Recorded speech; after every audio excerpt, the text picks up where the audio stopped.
Now, I'm going to talk about a film that, to this day, is divisive, it's hated, and it's one of the most controversial films ever made. And it is the 1978 classic, I Spit on Your Grave. Now, I used to rent this a lot. I remember the VHS cover to this. This is the original 1978 director's cut, came out the same year as Halloween. And it's uncut, uncensored.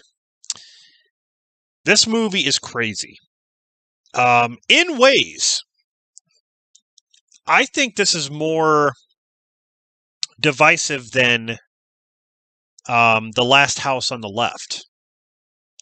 That movie involves, a rape scene, but I still think the rape scene here and like what she does is even more disturbing than The Last House on the Left.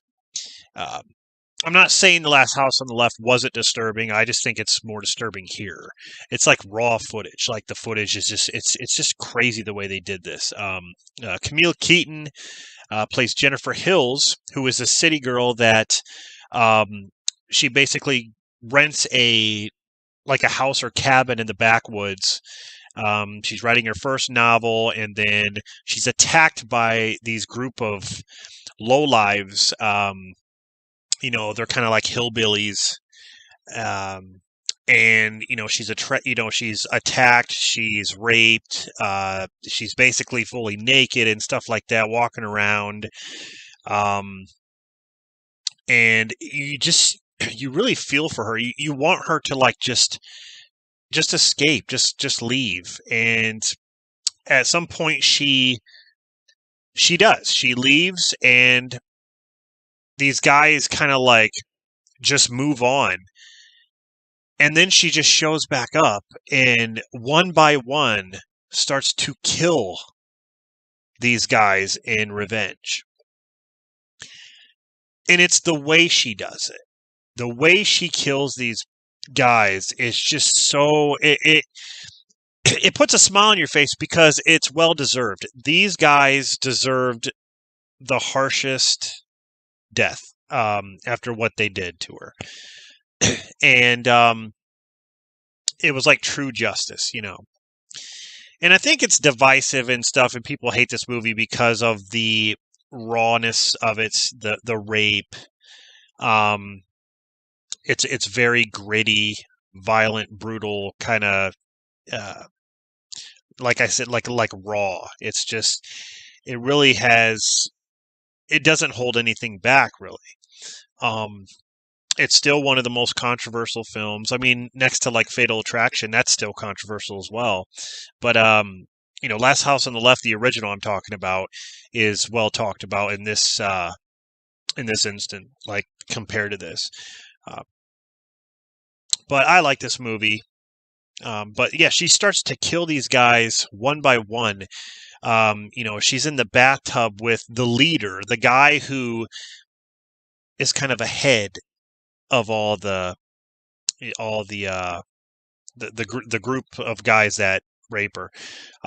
She's in the bathtub with him, and she tries to get on his good side. And then she cuts his dick off with a knife in the bathtub, and he's bleeding all over the place. And she just leaves him that way. That was like a Lorena Bobbitt moment there, but like I said, well deserved.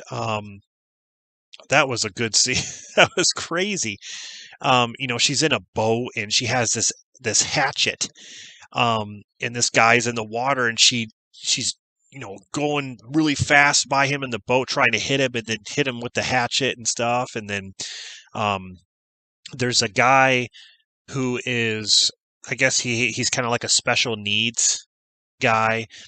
He's not really all there. What she does to him is kind of crazy too. She tricks him into having sex with her, and I'm not even sure if he does. It almost seems like he does. Like, she's out in the woods, and she starts to say, she's like, "Come here," and he goes over there. He takes off his pants, and he's just making out with her, and then he gets on top of her, and it's like he's having sex with her. While that's happening, she puts something around his neck like a rope, and then hangs him. So it's like it gets crazy, like the stuff that she does. Now the remake, which I think came out in 2010, is actually pretty good too, and that was a good take on it. And the way she kills those guys in that movie is it's pretty different than what she did here. But they made a sequel to this in the 1978 one, which really sucked. But this is also called Day of the Woman, aka Day of the Woman. It's a movie about a woman getting her revenge on guys who take advantage and rape. Uh, but it's really kind of an eye opener in ways. Oh no, I really like it. Strong women have been around forever, right? You push the strong women narrative today and shove it down people's throats. Just watch this movie, 1978, right here. Right here, a strong woman who gets justice her own way. This has the audio commentary with the director. There's a lot of stuff here. There's Values of Vengeance, which is like a remembrance of the movie. There's an alternate main title. Really, really cool, guys. If you guys are looking for a good revenge flick, this is definitely at the top of the list here. They've made other sequels to the remake. There's I Spit on Your Grave 2, and there's 3. But yeah, this one, in my opinion, is the best one. So, yeah, people talk about this still to this day. I remember renting it like I said, at the video store. But yeah, very, very good movie, guys. If you haven't seen it, definitely check it out. So, yeah, that's my review of I Spit on Your Grave, 1978, the same year as Halloween. I think Halloween is definitely a better film, but that's definitely a good revenge flick, though. So that is my review. Hope you guys enjoyed this video. Like I said, it's a recommendation. If you have not seen the movie, definitely check it out. So stay tuned for more reviews, and I'll see you guys next time.